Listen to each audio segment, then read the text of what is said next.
In my last lecture, I talked about civil government, the role of the state in society. Today, I want to continue on this theme with the whole question of religion and the relationship between the state and the church, if you like, or between the state and religious organizations. Now, this is a very complicated and difficult subject in some ways, but we have to look back to the whole history of the human race and see how this has developed over time. Of course, in the early days, when there was no state, when there was no government, whatever people did as far as religion was concerned was up to them. And what we find, of course, in primitive societies is a very mixed picture where there are many gods, many cults, many different forms of worship that develop, and people do any number of things which may not make a great deal of sense. It may not hang together as a system of thought very well, because this kind of religion, early religion, is in a way a reaction to the world around us, to an attempt of people to try to understand and therefore try to control the forces of nature. And so they would imagine, for example, that there were gods living in rivers or gods living in the sea, and they would pray to those gods or try to persuade them not to flood the land, for example. And sometimes that succeeded and sometimes it didn't. And they would try to work out what rituals, what kind of sacrifice, what things they would have to do in order to get the gods of the sea and of the rivers to work in their favor. And of course that principle could be extended to cover everything. I mean, the sea, the mountain, the sun, the moon, the mountains, and so on. Everything was regarded as somehow having a religious or magical element there, which had to be addressed, which had to be confronted by people who were just ignorant. They had no idea of how the world operated. As societies became more organized, though, and you had governments develop, you also find that religious observances of different kinds also tended to become more uniform, more regulated, more controlled. Just as in the state, there was the development, the emergence of a ruling class, the nobility, the aristocracy. So in the religious sphere, there was the emergence of a class that we might call priests, people who took upon themselves the responsibility for organizing the public worship, for organizing the sacrifices, the rituals, and so on, which they would need in order to placate the gods.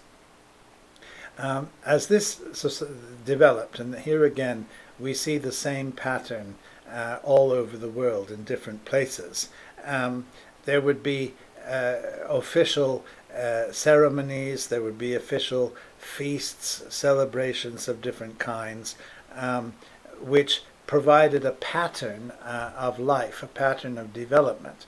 And very often this pattern would be connected with the planting of crops, with the harvest and so on, with the rhythm of daily life as it proceeded through the year. And to some extent, of course, we see this surviving today, that the great festivals of the church, Christmas in the middle of winter and Easter at the beginning of spring, are reminders to us that there was a connection at one stage between the apparent death of life, the death of the world, and the coming of the death of the light, and the return of the light, that Christmas in December was meant to celebrate the returning, the beginning of the lengthening of days, that light would come back. And Easter, of course, the beginning of spring, the planting of and so on. So that there is a kind of connection like this, which has survived over time. But this was highly organized, of course, in many societies, and there would be public feasts and celebrations. The people did not have a choice. You couldn't decide not to do this. Everybody was involved. Everybody had to play a part, and if there was somebody who refused to do this, then this person would be regarded as very dangerous in the society as a whole, because the gods would presumably be opposed to them. They would be offended by this kind of behavior, and might punish the people as a whole if the people did not deal with this, or the people did not stamp this kind of thing out, so that you would have to, the priests would have to control the way in which people behaved, because if they made the wrong sacrifice, or if they did things that were against what they saw as the way to make the gods happy, then the whole country, the society would suffer the consequences. And so the religion and the state were very closely connected. Now, of course, once you start thinking like this, it is in the interests of the state to do what it can to control religious observance. And what we often find is that kings and emperors were regarded as somehow divine, that either they were gods who had come down to earth in some form, or they were special representatives of the gods who had more direct access to spiritual power. And in many places you find that they were worshipped in this way. One extreme example of this was in ancient Egypt, where the rulers were regarded as belonging to a separate class of being, that they were divine in a way that no one else was, and that therefore they had to marry within their own family. And so you get brothers marrying sisters and this kind of thing in order to preserve the divinity. Well, of course, it doesn't take much knowledge to realize that this is a very bad idea. And the remarkable thing is that it seemed to survive for as long as it did without causing very serious problems. But that was an extreme, as I say, which other countries and other societies did not imitate. Nevertheless, there was a tendency in this direction, and even in the Roman Empire, for example, that you had a situation where the emperor was not regarded as divine, because the Romans didn't like that. But when they died, they went to be with the gods, and therefore the successor of the emperor could be called a son of God, not God himself, but a son of God, and enjoy the kind of privileges that you would normally give to a divine being. It was a kind of compromise, you might say, between the old Roman idea that rulers were just the best citizens, the first of the citizens, and this religious dimension which developed over time. But it gives us a picture of how difficult it was to separate out the state from religious observance. Another aspect of this, of course, that affected ordinary people is that loyalty to the king or loyalty to the emperor was a duty of the citizen that would be understood in religious terms, so that to disobey the emperor would be to disobey God, and this idea was very strong in certain societies. You find it in the Roman Empire, for example, but more recently, and indeed until quite modern times, in Japan. In Japan, where the emperor occupied a divine role in the society, and people made obeying him their religion. That was their religion. And if they failed to satisfy the emperor, if they did something that the emperor would disapprove of, or whatever, then the only way out was to commit suicide. And we find this, that in traditional Japanese society, suicide was a very honorable thing. It was the way to resolve this problem, of offending the gods by if you had either disobeyed the emperor, or if you had failed to live up to the commands which the emperor had given. And we know that it was only after the Second World War and the defeat of Japan in 1945 that this traditional picture was finally abandoned. And it was abandoned because the emperor himself said, "I am not a god." So we see that even in quite recent times, this pattern, this way of life, continued. Now, when we look at the Bible, when we look at the Christian church, of course, it is quite a different story. If we look at ancient Israel, the Israel of the Old Testament, it seems obvious that Israel had a state religion. But it might be better, if you're looking at the way in which the history developed, to say that it was the religion that had a state.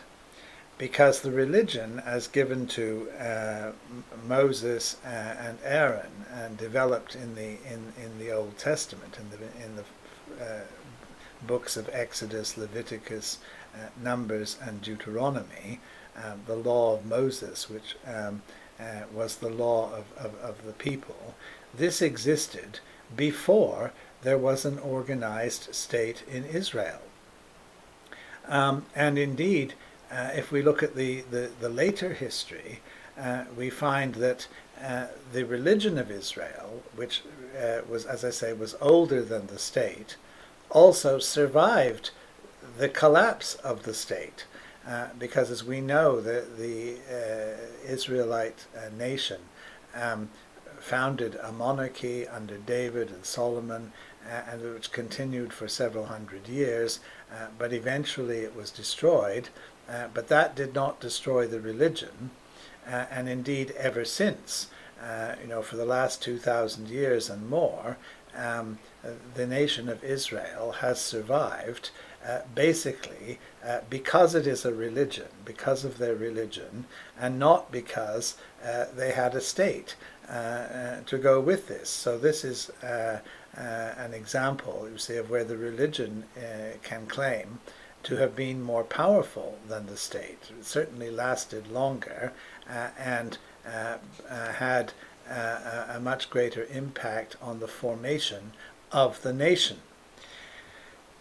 We also find, of course, that in Israel that the priests were responsible for crowning the kings. When there were kings, they had to seek the approval of the priests, and particularly of the high priest, that he was the one who authorized the kingship. And there were cases, as we know, when if the priests disagreed with the choice of king, or when there was some trouble in the royal family, that the priest would intervene, that they would be the ones to protect, as they saw it, the inheritance of King David. And the whole concept of the monarchy was very much dependent on the role of the priests in the temple and so on, who protected it. The reverse was not true. The kings did not appoint the priests. The kings did not interfere with the religious worship of the people. There was one case of a king called Uzziah who wanted to sacrifice, who wanted to go in and do what the priests alone could do, indeed what the high priest could do, which was to offer the sacrifice, the annual sacrifice of atonement in the temple. And the king wanted to do that, but when he tried to do that, when he went in to this and came out, he was struck with leprosy. He became a leper, and was punished in that way. Why? Because he had transgressed the law of Moses. He had done something which was not his place to do. He did not have the authority to do that. So Israel, although it was a religious state, it was a state that had its own religion. Nevertheless, there was a separation between the secular government, between the king and the religious observance, the priests. They were not the same. And you never find in Israel anybody who was a priest and a king at the same time. The only person in the Old Testament who appears like that was a man called Melchizedek, and I will be talking a little bit about him later on in another lecture. But the important thing about Melchizedek, and you will find this in Genesis chapter 14, was that he was not an Israelite. In fact, it's not very clear who he was. All we know is that Abraham, the founder of the Israelite nation, gave him sacrifices, paid tithes to him. In other words, accepted his superiority because he was a priest king. But Abraham did not submit to his rule. I mean, he recognized who Melchizedek was, but he didn't make Melchizedek king of his own nation. And in fact, Melchizedek remained a very mysterious figure in the history of Israel, that later on the Israelites regarded him as a very special person, quite different from any of the other priests, or indeed the kings. And it's only in the New Testament that we find that the Christians, the first Christians, compared Jesus Christ to Melchizedek. They said he was a priest forever after the order of Melchizedek, going back to this very unusual development that we find in the Old Testament, but not, as I say, within the nation of Israel. At the same time, when there was no king, and this was true in the time of Jesus, the high priest in the temple stood in his place in a way. Not that the high priest was involved in civil government particularly, but he was regarded as the leader of his people. So that under the Romans, this was the role which the high priest occupied, that the Jewish people looked to him as their leader. But even that didn't last very long, because when the temple was destroyed and the priesthood was abandoned, there really was no ruler of that kind, and that the representatives of the nation became the rabbis and the teachers of Israel and so on. But there was no system, there was no organization of the kind that there had been earlier on. When the Christian church came into existence, the Christians rejected the religious claims of the state. Christians would not worship the emperor, either as God or as the Son of God. And for that reason, Christians really couldn't serve in the army, because a Christian who became a soldier had to take an oath of allegiance to the emperor that was a religious oath, and this went against the beliefs of Christians. Now, there were Christian soldiers, as we know, but these people seem to have been soldiers who were converted to Christianity after they had joined the army. Jesus never told anybody that they should leave the army, that they should not serve the state in that way. But the question was, what kind of allegiance should they give to the head of the state? Should they recognize the head of the state as God, or as the son of a god? And the answer to that was no. The ceremonies of the Roman government, the Roman Empire, which were also religious occasions, Christians could not participate in them. And Christians had to say, no, we cannot do this, because it involves sacrifice to other gods, sacrifice to gods that we do not believe in. So the Christians were forced to stand back from this. They recognized the civil government within its own sphere of operation, but when it claimed a religious authority, they said, no, you are not entitled to that, we cannot give that to you. Things began to change, though, when the Christian church was first of all recognized as a legitimate religious organization, and then when Christianity was made the official state religion. This happened in the year 380. But it was not a great success. There were some things which the Roman government introduced and which have survived till the present time as a result of the recognition of Christianity. The most obvious thing is the recognition of Sunday as a day of rest, as the introduction of this, allowing Christians the freedom to worship God on that day of the week.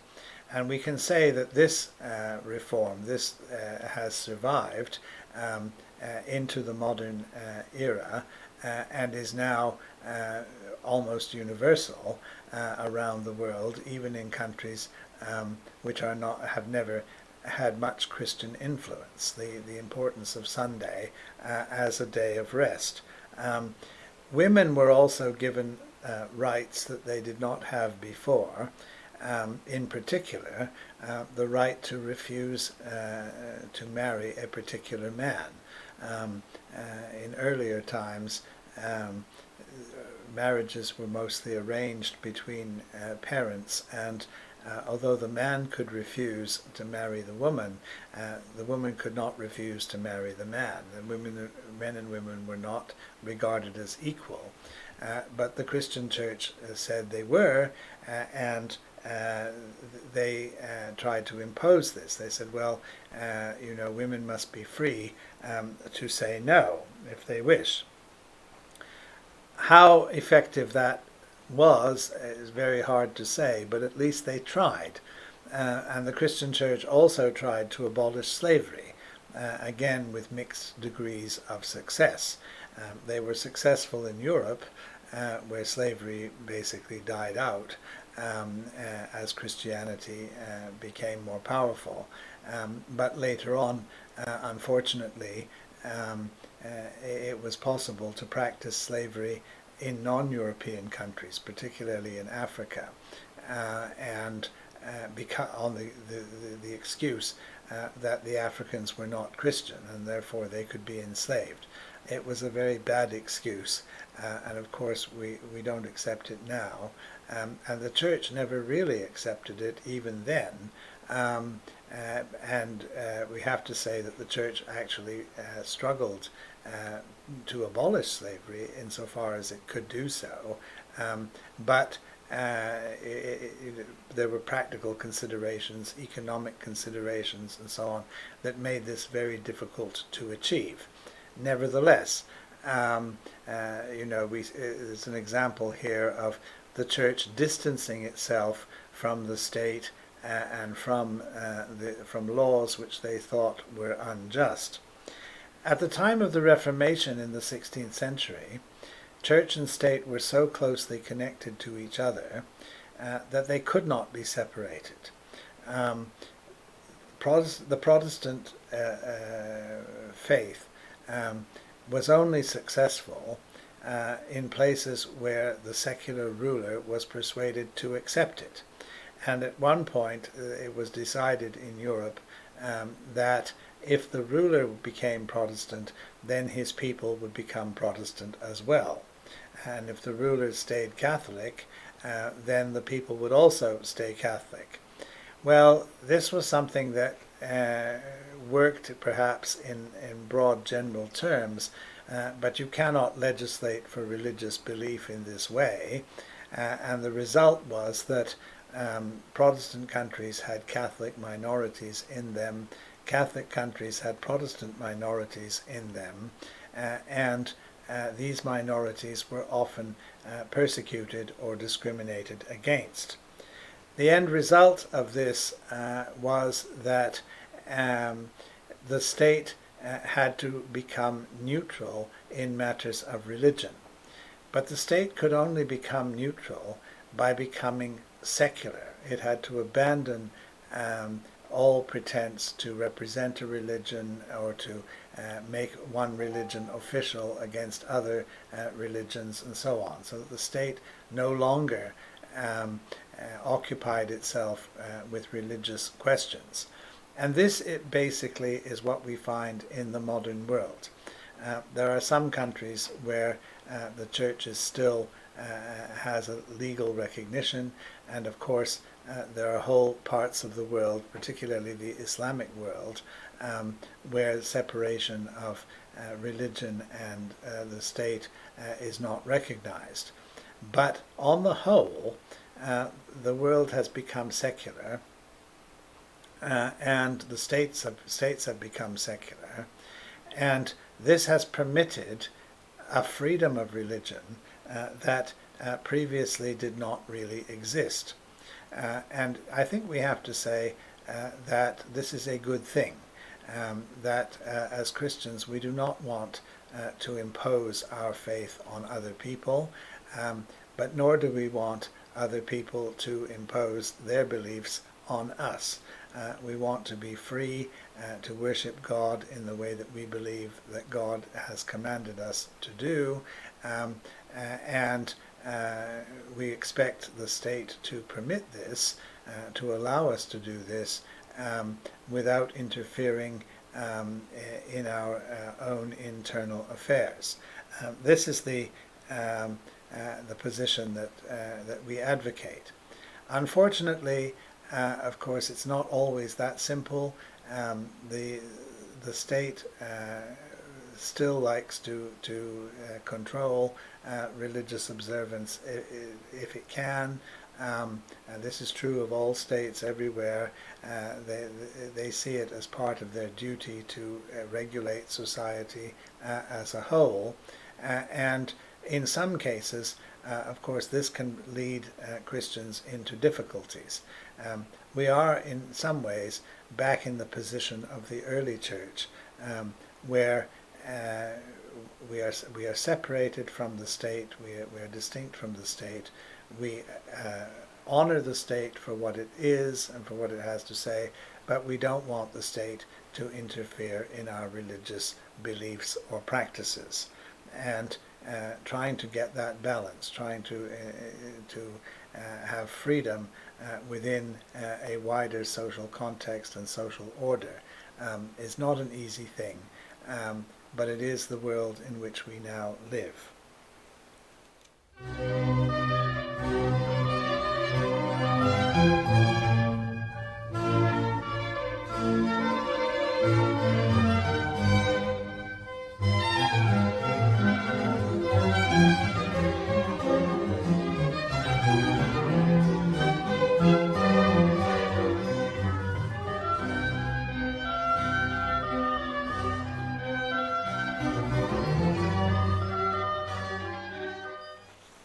Today I want to look at another aspect of the covenant of preservation that God made with Noah, and this I have called by a modern theological term, which is common grace.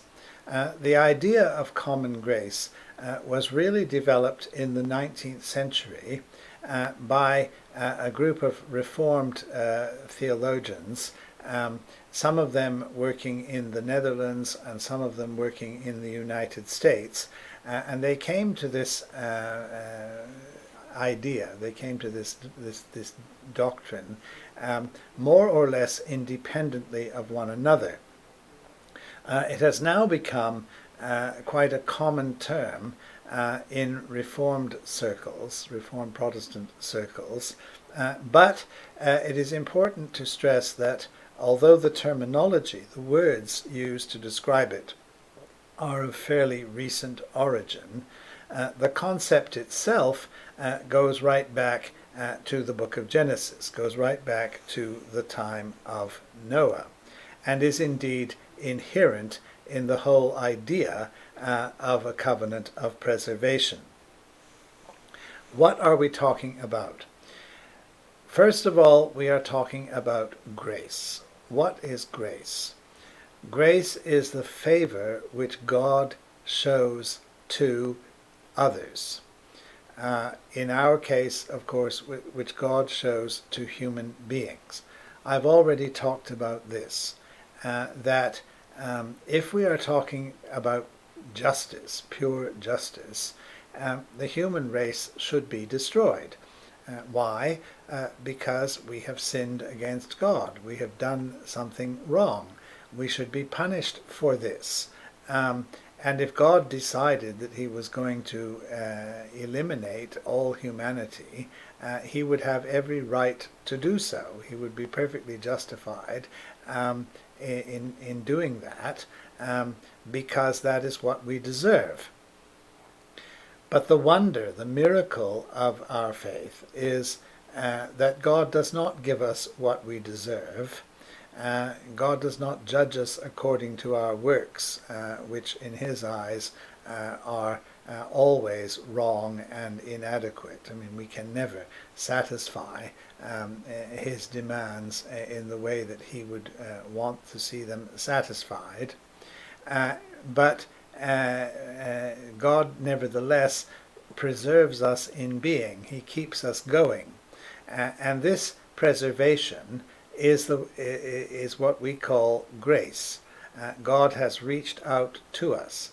Of course, you will see very clearly that grace is very closely linked to other ideas. Why does God show us his grace? Well, God shows us his grace because of his love.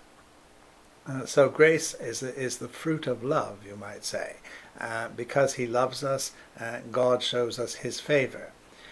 It is also, of course, connected to the idea of mercy, mercy which is forgiveness, that God knows that even though he has extended his grace to us, that we still fail.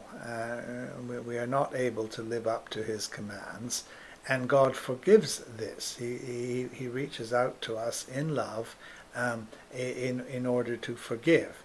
that is his mercy, which is also, of course, a function of his grace, part of his grace. It is because he has decided to do this, to reach out to us, to give us something that we do not deserve. So this is the foundation, this is the idea, the concept of grace that governs everything else. Now when we talk about common grace, we are talking about a grace which is given to every human being. And here the important place to begin, the thing we need to understand first is, not every human being understands this. In fact, most human beings have no idea that God has shown his favor to them. Most human beings do not think that they have been preserved from death, from destruction, by a loving God who wants them to worship him, to come to him and enjoy the benefits of salvation. So common grace is something which God has given to the human race, even though the human race as a whole is unaware of it. In fact, I would go further and say that the only people who really understand it, who know what common grace is, are Christian people who have experienced a deeper grace from God, a grace which we call special grace, which is the grace of salvation. And it is when we come into a saving relationship with God in Christ that we can begin to understand how God has treated the rest of the world, how God has treated people who, for whatever reason, have not heard or accepted the message of the gospel of salvation. It is, I think, important to say this because there is always the temptation, and certainly people who are not Christians often accuse Christians of thinking like this, of saying that the rest of the world is going to hell. The rest of the world is damned. The rest of the world has no hope because they do not know Christ, or they haven't accepted Christ. Now, there is, of course, some truth in that. We do not believe that everybody is saved, whether they know Jesus Christ or not. Jesus said, "I am the way, the truth, and the life. No one comes to the Father but by me." There is no other way of salvation. And so that is extremely important, and it is at the very heart of our Christian belief, of our Christian profession. But we do not think that God has just abandoned the rest of the human race and left them to their own devices and allowed them to destroy themselves. He preserves them in being. This is the covenant of preservation, which we recognize and which we see in the world around us. And this basically means that however sinful human beings are, and they are indeed sinful, however much they reject or just simply do not understand his forgiveness and his way of salvation, nevertheless, God preserves them in being. God allows them to survive, and God has a place for them in the outworking of his purposes for mankind. Of course, we have to recognize as Christians that none of us was born saved. We were not saved from birth.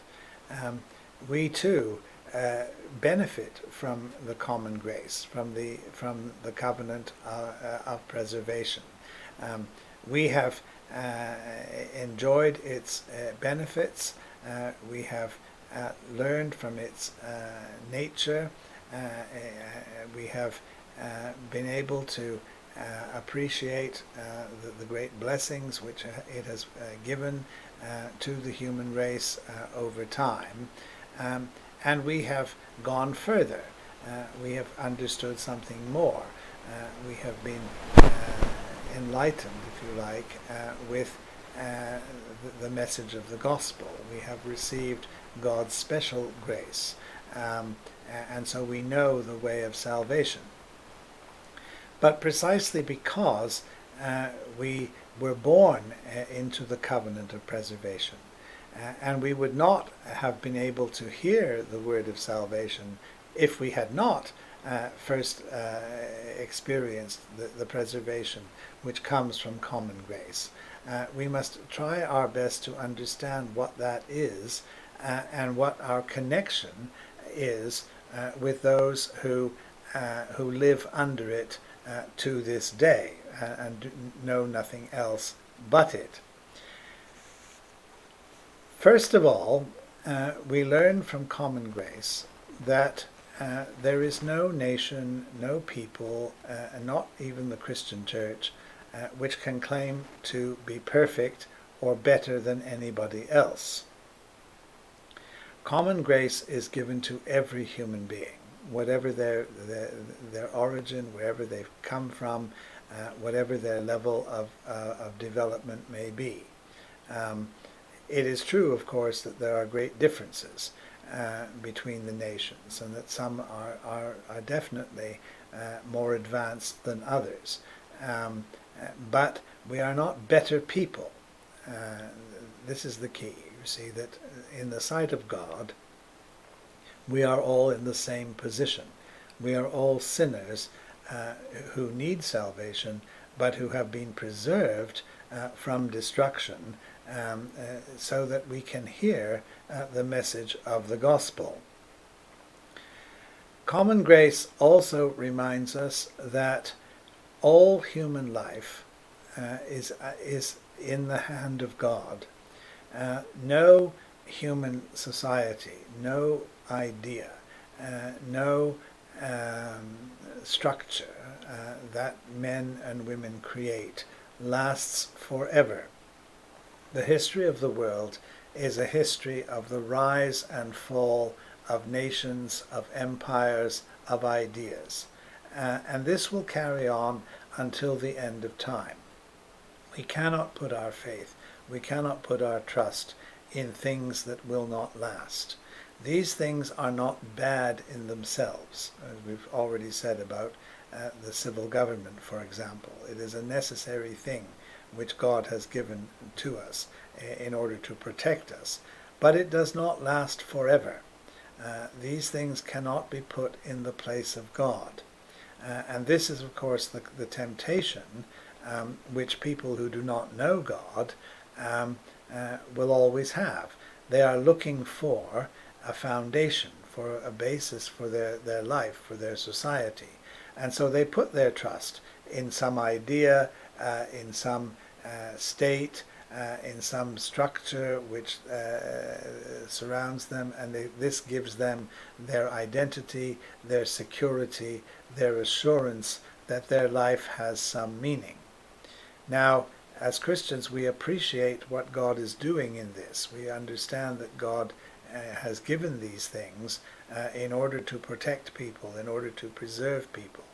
But we cannot accept that this is an equivalent to salvation, because salvation ultimately takes us beyond the confines of this world, beyond the limitations of this world. And common grace, good as it is a grace given for time, for space, for the world in which we live. It is not given for eternity. It is not something that carries over into the kingdom of God. What we have to accept as Christians is that not everybody is chosen for salvation. Everybody is preserved under the covenant made with Noah. But not everyone is going to become a Christian. Not everyone is going to go to heaven. there are people in every nation, people in every place who are so chosen. We know this. The Christian church is present all over the world, and the Holy Spirit of God dwells in the hearts of many different people in different places. So there is no limit in this respect to the power of God to work salvation into what God has actually done for salvation, to save people out of every nation, out of every tribe, out of every place in the world. That is true. But this does not mean that every single person benefits from this. There's still a large number of people, probably the majority of people, who are not so chosen. What do we do about this? Christians cannot force other people to accept their beliefs. We've already considered this question. If we love people, we have to allow them freedom. We have to say, yes, we want to have a relationship with you, which is a relationship of love and of fellowship and so on. We cannot force our beliefs on you. We cannot tell you what to think or what to do. But we want to live with you in peace.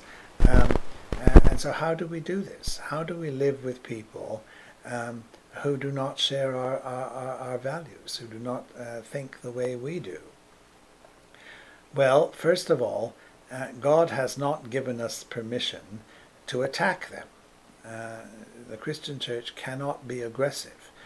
It cannot form a kind of army that will go out and kill unbelievers. This is one of the big differences between Christianity and Islam. In the Islamic world, Muslims believe that unbelievers can be destroyed because they are unbelievers. And so they practice holy war, and they persecute people who disagree with them.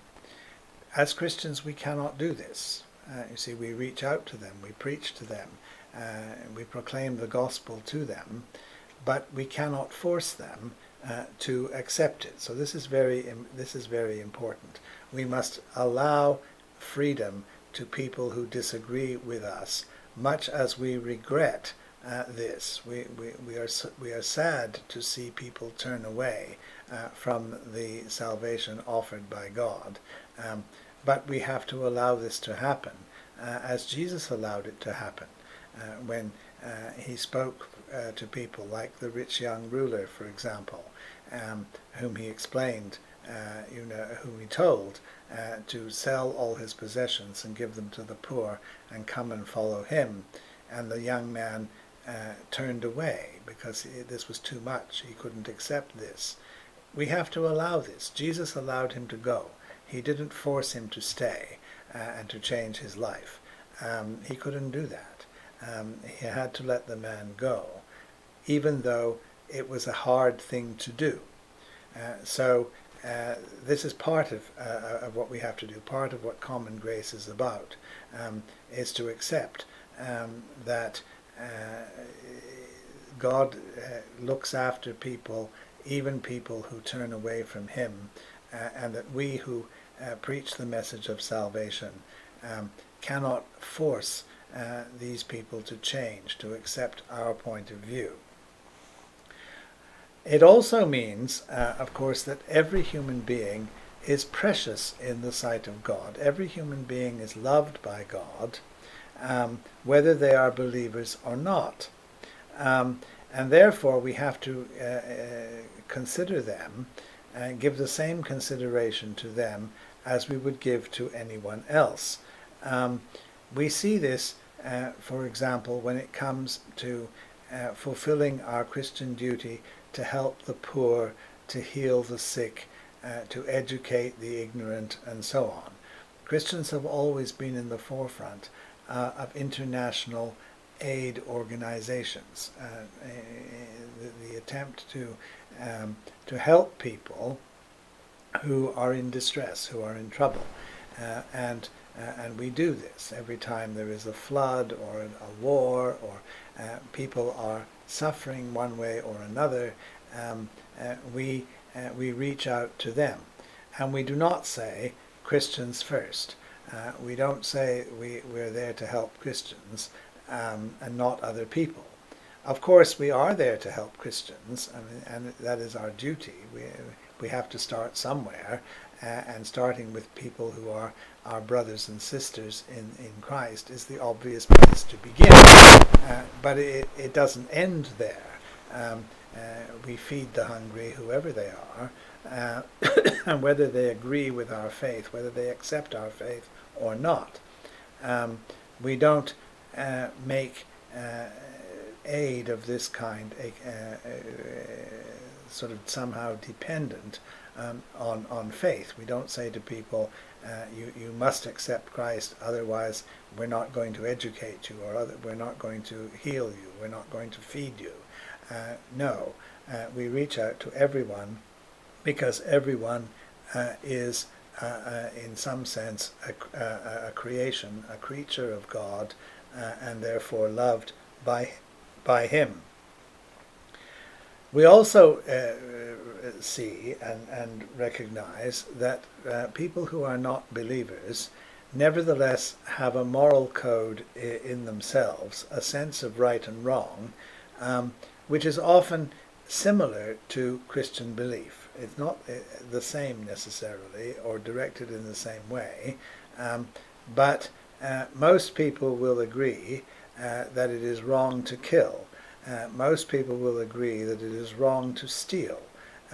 These are beliefs which are shared widely across the world, whether the people concerned are believers or not. And of course, we operate in that way. We support the government, the civil government, when it passes laws to punish people who steal, to punish people who kill, and so on. We accept this, we believe this. We don't insist that our rulers should be Christian. It's of course very nice if they are, and we are glad about that.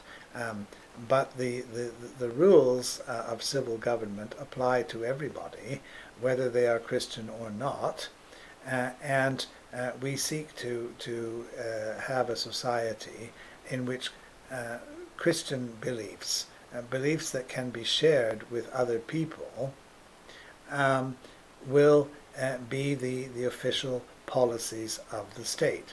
So we work in this way. We work with others who may not share our convictions. We also accept that God has given gifts and talents to people who are not believers. For example, we use computers, and we do not ask whether the computer was invented by a Christian. I don't know. Perhaps it was. But this is not why I use my computer. I mean, I accept that whoever made computers was using his God-given gifts to produce this thing, and that I benefit from this as much as anyone else. And the same, of course, is true of everything that we have in society. Good things can be done by people who are not particularly believers, and we accept this. We can do this because we don't worship these things. I don't worship my computer. I don't think that my telephone is somehow divine. I appreciate that this is a development of something within the context of this world, and that the power to do this, the power to produce these things, has been given to the human race as a whole. And so I benefit from this. I learn from this. I can learn from people who are not Christians. I can share in the blessings which have been given to them, but without losing my own convictions, without losing my own faith. As a Christian, I cannot claim secular privileges that are not given to other people. For example, if I do something wrong in the eyes of the state, I cannot say that the state has no right to punish me. It does, because within its power it has the authority to do that. This is one of the features of common grace, and I may have to suffer the consequences as a result.